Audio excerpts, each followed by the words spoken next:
professora Gisélia, professora de História, e estou aqui com vocês hoje porque nós vamos ver um conteúdo destinado ao 5º ano do Ensino Fundamental 1, ok? Esse conteúdo que eu vou dar para vocês é baseado no currículo da BNCC. Então, esse conteúdo eu vou dar para vocês em 3 partes, né? Esse assunto eu vou dividir em 3 vídeos para não ficar muito longo e muito cansativo, ok? Então, nós vamos falar, do que nós vamos falar? Nós vamos falar da administração do Brasil, né? E de quando, de que tipo de administração, desde quando? Então, a administração do Brasil, desde o início da colonização, desde quando os portugueses aqui chegaram no Brasil. A gente vai dar uma pincelada sobre essa primeira tentativa de administração do governo, né, de Portugal, e depois a gente vai falar da administração do Brasil nos dias atuais, tá ligado? Vamos lá. Tcharam! Então, os portugueses aqui chegaram em 1500, certo? O que eles encontraram aqui? Eles encontraram vários povos já habitando no Brasil, né? E eles chamaram esses povos de índios, né? Hoje a gente chama indígenas. Então, quando eles chegaram, eles não encontraram também nem ouro, nem prata, nenhuma espécie de metal precioso, né? Que tivesse um grande valor de lucro na colônia. Então, o que esses portugueses fizeram? Eles encontraram outra coisa valiosa. Eles encontraram uma árvore chamada pau-brasil, né? O pau-brasil, todo mundo, vocês já sabem, né, meus queridos alunos, que a gente já trabalhou sobre isso, que o pau-brasil é uma árvore, né, que ela soltava, no seu interior soltava uma tinta vermelha. E eles perceberam que com essa tinta vermelha eles poderiam usar para atingir tecidos, entre outras coisas, ok? Então eles logo fizeram a primeira troca comercial entre, né, o primeiro comércio aqui no Brasil entre os portugueses e os indígenas, né, aqueles povos que eles conseguiram conversar, interagir, fazer alguma comunicação. E essa troca foi o quê? Os portugueses trouxeram lá de Portugal, né? Aqui tem um naviozinho. Trouxeram algumas coisas, alguns objetos, coisas que os indígenas não conheciam, que para os indígenas tinha muito valor. Por exemplo, eles trouxeram um machado de ferro, por exemplo, um espelho. Os indígenas não conheciam, então para eles uma novidade, uma coisa nova tinha muito valor, não é verdade? E os portugueses, em troca, eles pegavam, né? Eles pegavam a madeira do pau-brasil. Os próprios indígenas acabaram derrubando essas árvores para os portugueses. Então, essa primeira troca foi conhecida como escambo, né? Então, ainda não estava colonizado o Brasil, era só uma troca, era só um período assim de troca de mercadorias. Mas o primeiro imposto surgiu nessa época, veja bem. A pessoa que vinha aqui, né? A pessoa que vinha extrair o pau-brasil, responsável pelo extrativismo do pau-brasil, ela tinha que dar, de cada 5 árvores que ela levasse, né? De cada 5 árvores que ela levasse para Portugal, ela tinha que entregar um para o rei como forma de imposto. Então você veja bem que já nasceu aí a questão dos impostos, né? Que a gente vai estudar nessas aulas aqui com certeza. Então, logo, né, esse Brasil é um país muito grande, vocês sabem, né, é enorme o Brasil. Então, logo no início, olha só o tamanho do Brasil, né? Os portugueses ficaram preocupados, e agora, como que eu vou administrar esse país tão grande, né? E tinha gente de olho aqui em Portugal, os franceses estavam de olho em Portugal, os holandeses estavam de olho em Portugal, ou seja, as outras nações estavam tudo assim, ó, nas terras do Brasil, de olho nas terras do Brasil. Aí o que o rei pensou? A pessoa falou assim, eu vou mandar alguém, né, algumas pessoas que fiquem lá cuidando, né? Então ele dividiu esse território enorme, ele dividiu em lotes, ele dividiu 15 lotes, tá? O Brasil, a partir da linha do Tratado de Tordesilhas. Lembra, acho que a gente já estudou, né, com vocês o Tratado de Tordesilhas, que as terras para cá, a leste, ficavam pertencentes a Portugal e as terras a oeste pertenciam à Espanha, né? Foi um acordo anterior que eles fizeram, né? E então o rei de Portugal decidiu dividir essa terra em 15, né? Em 15 lotes. Ele mandou também o Martim Afonso fazer aqui uma navegação de vistoria, digamos assim, né? E Martim Afonso foi alguém que o rei mandou para dar uma olhadinha, parar aqui, navegar com o seu barquinho mais para cá, parar e dar uma olhadinha como que estava o território, quem que estava, né? Daí que perceberam que os franceses estavam querendo entrar ali na região, né, do Rio de Janeiro. Então, assim, ele dividiu esses 15 lotes do Brasil em 12 pessoas de sua confiança, né?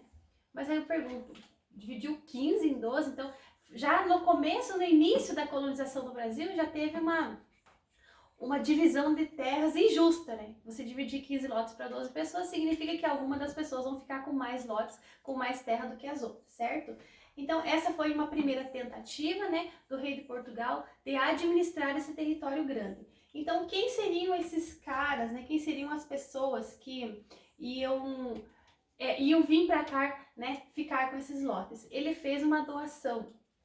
Uma doação, né? Uma doação daquele terreno, mas é por período indeterminado. Então é como se fosse uma concessão. Ele disse assim: olha, essa terra é minha, eu sou o rei, essa terra me pertence, pertence a Portugal, mas eu vou doar aí para você ficar o tempo indeterminado e vai ser hereditário. Você não pode vender essa terra nem nada, mas os seus filhos podem utilizar dela, certo? Então essa pessoa que lhe doou a terra, né? Foi chamado de capitão, né? Então, ele é capitão, e como a terra ela seria um hereditária, então pense bem que as capitanias hereditárias, né? Por isso que foi chamado capitanias hereditárias, por causa do capitão. Então, teve 2 documentos específicos que o rei de Portugal escreveu, né, e assinou para regulamentar esse uso da terra no Brasil, né, administrativo. Então, teve a carta de doação, eu coloquei aqui, ó, esse é meu pode selfie, lembra do pode selfie? Eu coloquei aqui, ó, a carta de doação, né?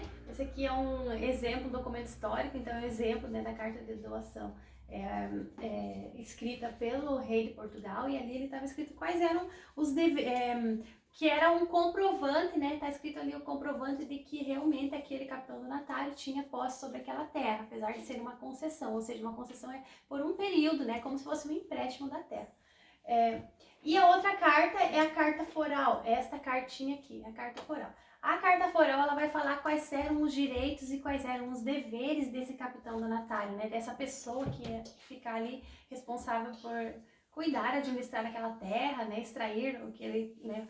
A sua subsistência daquela terra. Então, quais eram os direitos que ele tinha? Ele tinha direito de criar uma vila, ele tinha direito de doar um pedaço daquela terra para um conhecido dele, né? Ele tinha direito de extrair, né, propriedades, né, ele tinha de extrativismo, né, de extrair o pau-brasil, por exemplo, né, e ele tinha direito também administrativos, ele podia até dizer qual pessoa que, né, ele podia decretar pena de morte, né, para as pessoas. Então ele tinha uma autoridade muito grande sobre aquela terra, né. E quais eram os seus deveres? Os seus deveres, entre eles, era de cada coisa que ele produzisse, de todo o lucro que ele tivesse lá dentro daquela terra, 10% desse lucro tinha que ir lá para Portugal, para o rei de Portugal, que era uma forma de imposto também, né, pessoal? Então, veja bem, ele estava ali, ele cuidava da terra para o rei de Portugal, ele administrava, ele era um governante, né, um governador, ele era o cara, o capitão, né? Só que tudo que ele fizesse ali, 10% ele tinha que mandar lá para o rei de Portugal. Aí eu pergunto, pessoal, para vocês, pessoal, será que esse modelo de administração de capitanias hereditárias, assim, né, dividido em 15 lotes e tal, deu certo? Eu pergunto para vocês. Será que isso deu certo? E eu também já vou responder que não deu certo. Por que não deu certo? Primeiro motivo, olha.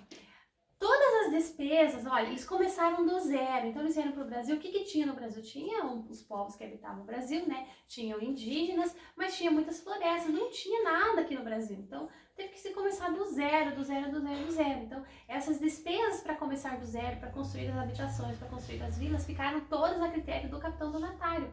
Então ele ia ter que ser um investidor, ia ter que tirar todo o dinheiro do bolso dele para fazer aquilo. O rei de Portugal não ajudou em nada, só disponibilizou a terra, né? Então isso já se tornou inviável. A primeira questão. A segunda questão é a questão de pouca comunicação. Por exemplo, olha, hoje em dia a gente se comunica rapidinho por e-mail, por carta, telefone e tal, tal. Naquela época não. Naquela época tinha que mandar carta e a carta passava lá no navio, demorava meses para chegar. Então não tinha comunicação, era difícil, o acesso era difícil, né?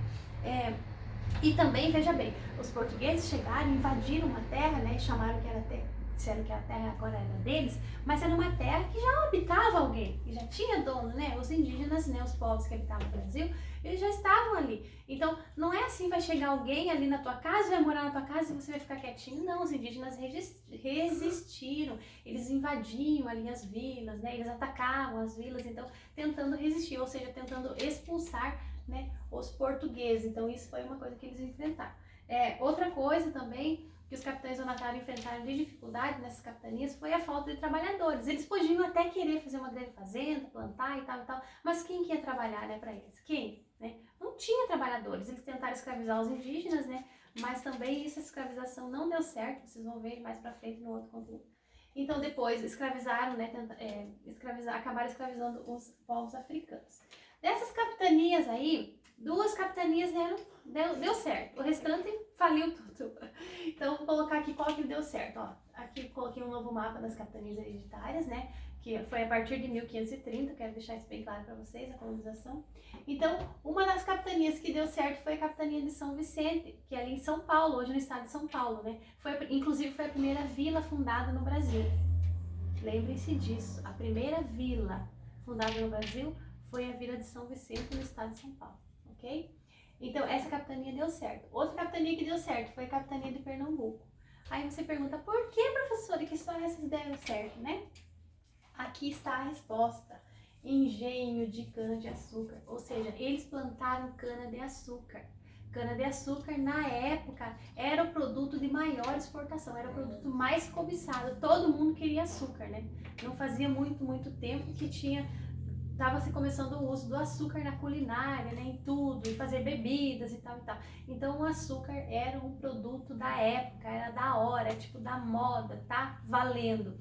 E eles plantaram cana-de-açúcar aqui em São Vicente e em Pernambuco. Isso fez com que a capitania deles desse certo. Então essa foi a primeira forma, né, que o governo de Portugal tentou fazer para administrar o país, né, o Brasil. E o Brasil foi administrado em forma de capitanias hereditárias. Como eu falei para vocês, não deu muito certo, só 2 que vingaram. E agora eles vão tentar uma nova forma a partir de um governo geral, mas isso vai ser assunto para outra história. Então, galera, sigam aí, continuem os vídeos. Esse foi apenas a parte 1 de 3 vídeos. Continue aí. Se você gostou do vídeo, dá um joinha, né? Sabe como que é? Segue a professora Gisele, canal História Daqui. Vamos lá, pessoal. Tchau!